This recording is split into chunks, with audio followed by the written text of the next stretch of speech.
넘는 기간 동안 사회 지도층을 대상으로 고급 매춘 행위를 이어온 한인 일당 3명이 경찰에 체포됐습니다. 뉴저지 출신 여대생이 갑자기 날아든 총탄에 머리를 맞고 사망하는 사건이 발생했습니다. 뉴저지 렌트비 상승이 이어짐에 따라 최근 뉴욕시 브루클린과 퀸즈보다 저지시티의 렌트비가 더 높은 것으로 나타났습니다. 미 전체의 4분의 1에 해당하는 부동산이 기후변화로 인해 보험에 제한을 받고 있는 것으로 조사됐습니다.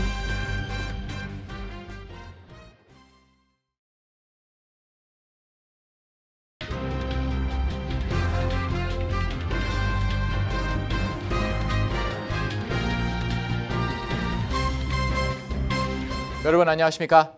KBTV 뉴스9 이창원입니다. 미 전역을 무대로 정치인, 변호사, 회계사 등 사회 고위층 인사들만을 고객으로 매춘업을 알선해온 한인 일당 3명이 붙잡혔습니다. 이들은 매춘업 종사자 모집을 위해 아시안 여성들에게 항공권을 제공할 뿐만 아니라 고급 아파트 단지를 임대해 매춘업을 이어왔습니다. 이들이 유죄 판결을 받을 시 최대 5년 이하의 징역에 처할 수 있습니다. 첫 번째 소식 정지원 기자가 전해드립니다. 한인을 비롯해 아시아계 여성을 미끼로 정치인, 변호사, 의사, 전문직 및 사회 지도층을 상대로 고급 매춘 행위를 이어온 한인 일당 3명이 경찰에 체포됐습니다. 이들은 캘리포니아주에 거주하고 있는 한인들뿐 아니라 매춘업에 동참할 아시안 여성들을 모집하기 위해 아시아 국가에 거주하는 여성들에게 항공편까지 제공하며 아시안 여성들을 사회 고위층에 연결하는 역할을 해왔습니다. 현재 성매수자들을 대상으로 조사가 확대되고 있는데 고객 대부분이 대학 교수, 변호사, 정치인, 의사 등 사회 고위층인 것으로 드러나 이번 조사에 파장이 적지 않을 것으로 전망됩니다. 고위층 타깃 고급 성매매 알선업을 해온 3명의 한인은 캘리포니아에 거주 중인 68세 한인 제임스 리, 매사추세츠 거주 한인 2명, 41세 이하나 씨, 30세 이준명 씨인 것으로 드러났습니다. 수사를 진행한 연방검찰은 이들 한인 일당이 2020년부터 3년이 넘는 기간 동안 매사추세츠, 캘리포니아, 버지니아 등 미 전역을 무대로 성매매를 강요하고 유도해왔으며 성매매는 주로 매사추세츠 케임브리지 및 워터타운 캘리포니아 토렌스, 버지니아주 페어팩스 등 한인 및 아시안 밀집 지역이었다고 밝혔습니다. 이들은 고위층 대상 고급 성매매업을 자행해온 만큼 고급 아파트 단지를 임대해 매춘업을 이어왔으며 성매매 여성들에게 자동차는 물론 항공권까지 제공해왔으며 매춘 장소에서 1박을 할 수 있도록 편의를 제공해주며 매춘 여성들을 유인해온 것으로 드러났습니다. 이들이 이어온 고급 매춘업 고객 명단에는 정치인은 물론 교수, 의사, 변호사, 회계사, 제약회사 임원 등 사회 고위층이 수두룩했으며 이들은 온라인 웹사이트를 통해 여성들의 키, 몸무게, 가슴 사이즈 등을 나열한 뒤 나체 또는 반나체 사진을 공개하고 예약제로 운영해온 것으로 수사 결과 드러났습니다. 시간당 $350에서 $600 사이의 비용을 현금으로만 받으며 이들은 수십만 달러의 이익을 챙겨온 것으로 드러났습니다. 고객 명단이 공개된 이상 사회적 파장도 만만치 않을 것으로 우려되는 가운데 성매매업을 알선해온 한인 3명이 유죄 판결을 받을 시 5년 이하의 징역과 3년 이하의 보호관찰형 그리고 $25만 이하의 벌금을 부과받을 수 있는 것으로 연방검찰은 밝혔습니다. KBTV 뉴스 정지원입니다. 뉴저지에 거주 중인 대학교 1학년 여학생이 테네시 내셔빌에서 머리에 총상을 입고 인근 병원으로 이송됐지만 끝내 숨지는 사건이 발생했습니다. 피해 여학생이 어제 사망 판정을 받으면서 지역사회 및 대학에서 촛불 집회가 이어지고 있습니다. 뉴저지 출신의 대학교 1학년에 재학 중인 여학생이 머리에 총상을 입고 사망하는 사건이 발생했습니다. 뉴저지 월튼십에 거주 중인 18세 질린 우드윅이 테네시 내셔빌 대학 인근 공원을 걸어가던 중 갑자기 날아든 총탄에 머리를 맞고 병원으로 이송됐지만 사망했습니다. 사건 직후 피해 여성은 인근에 위치한 밴더빌트 대학병원으로 이송됐지만 이튿날 사망했습니다. 대학교 측은 물론 피해 여성의 가족들은 대낮에 대학가에 총탄이 날아드는 현실은 정상이 아니라며 진상규명을 촉구하고 있습니다. 이번 사건과 관련해 29세의 흑인 남성 샤킬 테일러가 체포됐으며 피해 여성을 의도적으로 표적 삼아 공격한 것은 아니었던 것으로 추정됩니다. 현재 벨먼트 대학 및 뉴저지 월튼 타운십에서는 촛불 집회가 이어지며 진상규명과 함께 가해자를 엄벌에 처해야 한다는 목소리가 높아지고 있습니다. 피해 여대생의 가족들은 이제 갓 고등학교를 졸업하고 대학에 입학했는데 하루아침에 죽음으로 변해버린 딸아이를 이제 어떻게 만날 수 있냐고 울불짖었습니다. 용의자 텔러는 가정폭행 및 증거인멸 혐의로 기소된 상태로 보석금 28만 달러를 선고받고 구금된 상태입니다. 현재 경찰은 그가 인근에 있는 주택 단지에서 총격을 가한 것으로 보고 있습니다. 경찰에 따르면 그는 2021년에도 자신의 두 자녀를 뒷좌석에서 태운 채 다른 여성 운전자에게 총격을 가해 불법 무기 소지 및 폭행 혐의로 기소된 바 있습니다. 하지만 2023년 내셔빌 판사가 그가 정신적으로 병력이 있으며 판단 무능이 인정된다며 그를 석방한 것으로 드러났습니다. 연방법 및 테네시주 법에 따르면 정신적으로 판단할 능력이 없는 피고인에 대한 기소를 금지하고 있습니다. 이에 글렌펑 지방검찰은 성명을 통해 정신질환 등으로 정확한 상황 판단이 불가한 용의자들에 한해 기소할 수 없는 법안은 잘못됐다며 이는 사회 정의 규현을 불가능하게 한다는 독소 조항이라고 지적했습니다. KBTV 뉴스 이창원입니다. 최근 뉴저지 지역의 임대료가 뉴욕시 퀸즈 및 브루클린 임대료를 앞지른 것으로 조사됐습니다. 특히 코로나19 팬데믹 시기에 뉴욕시에서 근무하는 고소득 종사자들이 대거 뉴저지로 이주해오며 수요가 급증해 렌트비 상승으로 이어진 것으로 분석됩니다. 정주원 기자의 보도입니다. 최근 뉴저지 렌트비가 고공행진을 이어가고 있습니다.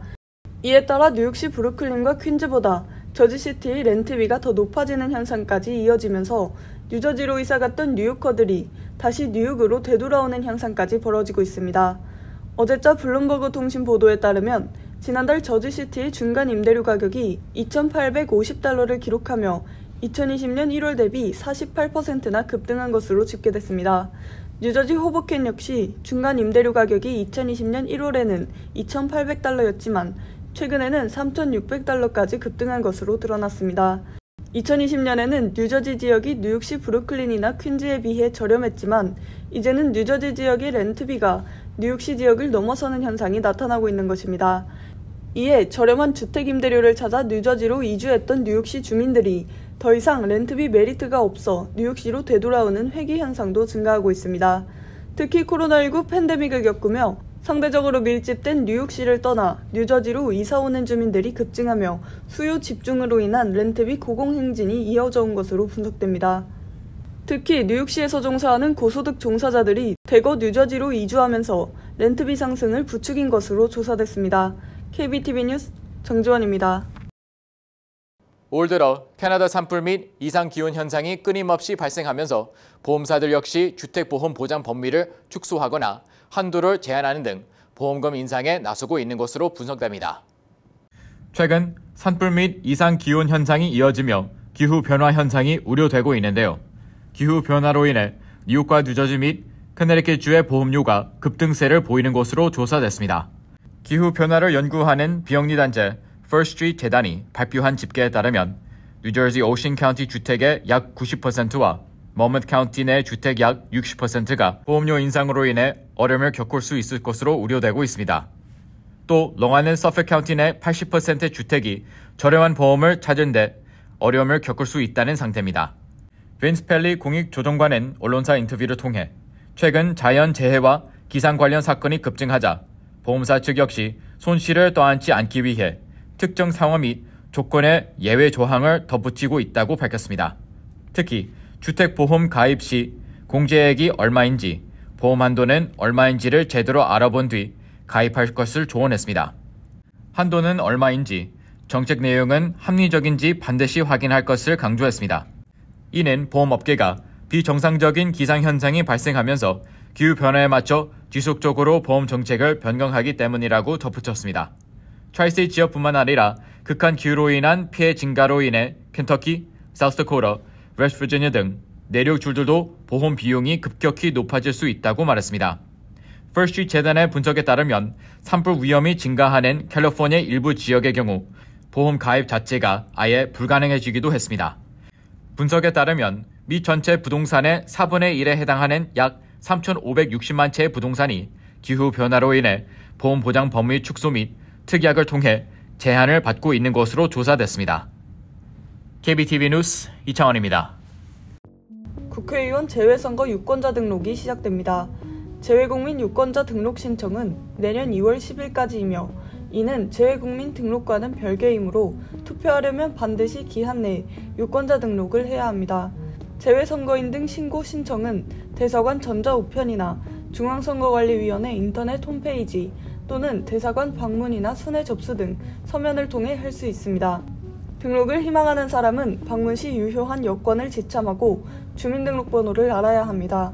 현장에서 작성된 신고 신청서 접수 처리 과정에서 부정확한 정보가 확인되면 재외선거관실에서 보완을 요청하며 보완되지 않으면 재외유권자로 등록되지 않기 때문에 주의해야 합니다. 뉴욕 총영사관에 따르면 6일 웨스트포인트를 방문한 박창원 뉴욕 한국교육원장은 웨스트포인트의 앤드류 이 수리과학부 교수에게 한국어 정규 과목 개설을 제안했고 이에 대해 이 교수는 적극 협력하겠다는 입장을 밝혔습니다. 웨스트포인트 전체 생도 4천여 명 가운데 한인은 약 200명으로 적지 않은 수를 차지합니다. 박 원장은 웨스트포인트의 많은 한인 생도가 재학 중이고 한국이 미국의 동맹국으로 위상이 높다는 점을 감안해 한국어를 학교 정규 과목으로 개설할 필요가 있다고 강조했습니다. 웨스트포인트 웹사이트에 따르면 외국어 전공 및 부전공 과목으로 중국어, 스페인어, 아랍어, 프랑스어, 독일어, 페르시아어, 포르투갈어, 러시아어 등이 존재하지만 한국어는 없습니다. 뉴욕시는 8일 소매절도 근절 태스크포스를 시작한다고 밝혔습니다. 소매업체와 뉴욕시 검찰과 경찰 등이 머리를 맞대고 범죄 예방을 위한 해결책과 처벌 강화 등을 논의할 계획입니다. TF는 필립 뱅스 3세 뉴욕시 공공안전 부시장이 이끌며 레티샤 제임스 뉴욕주 검찰총장을 비롯해 NYPD와 스몰 비즈니스 서비스국이 참여합니다. 또 코리안 아메리칸 비즈니스 카운슬을 비롯한 로컬 비즈니스 협회도 다수 이름을 올렸으며 소매, 도매, 백화점 노동조합과 갭, 에이시스, 스타벅스, 타겟, 월그린 등의 업체들도 함께합니다.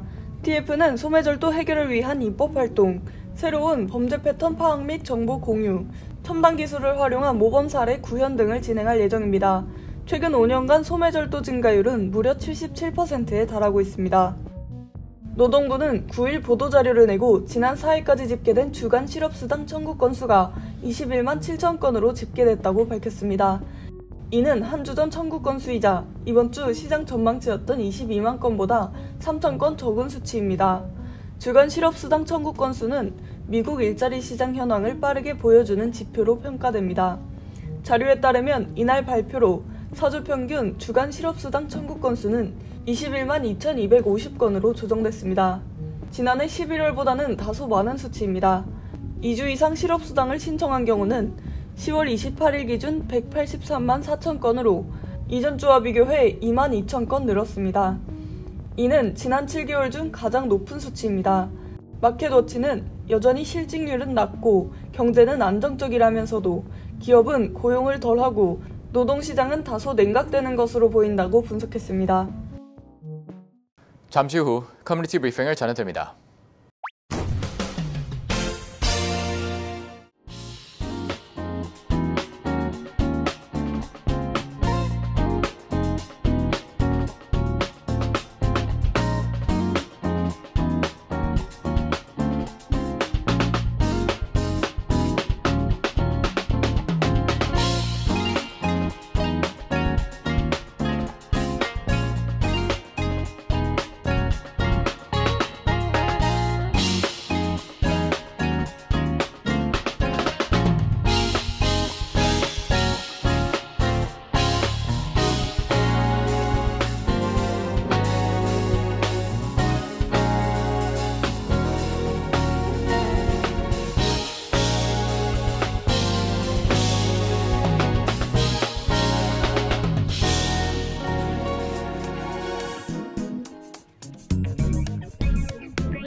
이어서 환율과 증시 전해드립니다.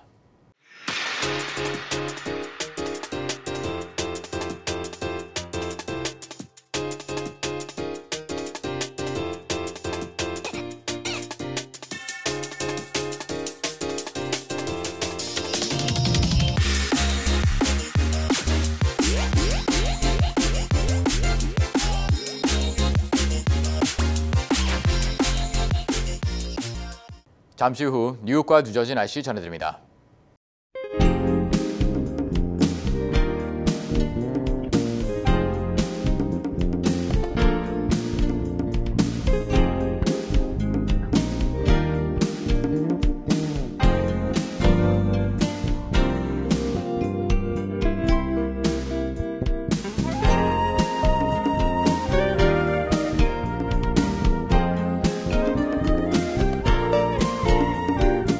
KBTV 뉴스9 마칩니다. 오늘도 시청해 주셔서 감사합니다. 편안한 밤 보내시 바랍니다.